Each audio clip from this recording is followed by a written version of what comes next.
ఆలోచన, అనాలోచన.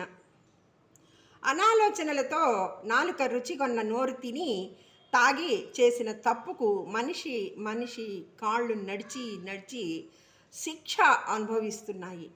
దుస్సంఘంలో దూరి మద్యం, మాంసం, జూదం, వ్యభిచారం, డ్రగ్స్‌లకు అలవాటు పడి అనారోగ్యం పాలై డాక్టర్ దగ్గరికి వెళ్ళి డబ్బులిచ్చి దురలవాట్లను మానమని దొబ్బించుకుంటున్నాయి.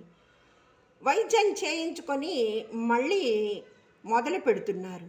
6 అడుగుల అందగాడు అయినా అతని విలువ, గౌరవాలు 4 అంగుళాల నాలుక మీద ఆధారపడి ఉన్నాయి. రావణుడు, దుర్యోధనుడు, దుశ్శాసనుడు, దుర్వాసుడు, శిశుపాలుడు, హిరణ్యకశిపుడు, కీచకుడు వారి వారి దురాలోచనలతో పలికిన పలుకులే వారి వారి చావుకి కారణమయ్యాయా లేదా? అలాగే సదాలోచనతో హనుమంతుడు, విభీషణుడు, ధర్మరాజు, ద్రౌపది, ప్రహ్లాదుడు, ధ్రువుడు, అన్నమాచార్య, మీరాబాయి, కంచర్ల గోపన్న, భక్త తుకారాం మొదలైన వారి ఆలోచన మరియు వారి ఆచరణ యుగ యుగాలకు ఆదర్శప్రాయం అవునా కాదా?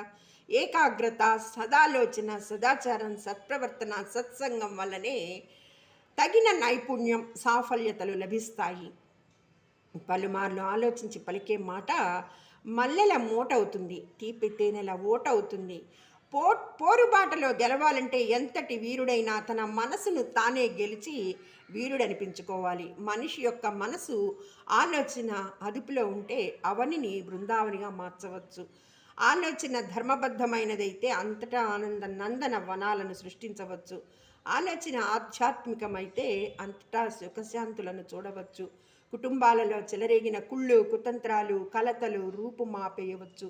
దేశ విదేశాల విద్వేషాల పోరును ఆపేయవచ్చు. సర్వే జనా సుఖినో భవంతు, సమస్త కళ్యాణమస్తు, లోక కళ్యాణమస్తు, సమస్త లోక కళ్యాణమస్తు చేయవచ్చు. చేయలేమా? మరి మీ మనసులో మంచి ఆలోచనల మొలక వేసి మురిసిపోతారా, లేక అనాలోచనతో మునిగిపోతారా? అంతా మీ ఇష్టం. ఎంతైనా చెప్పడం నా ధర్మం.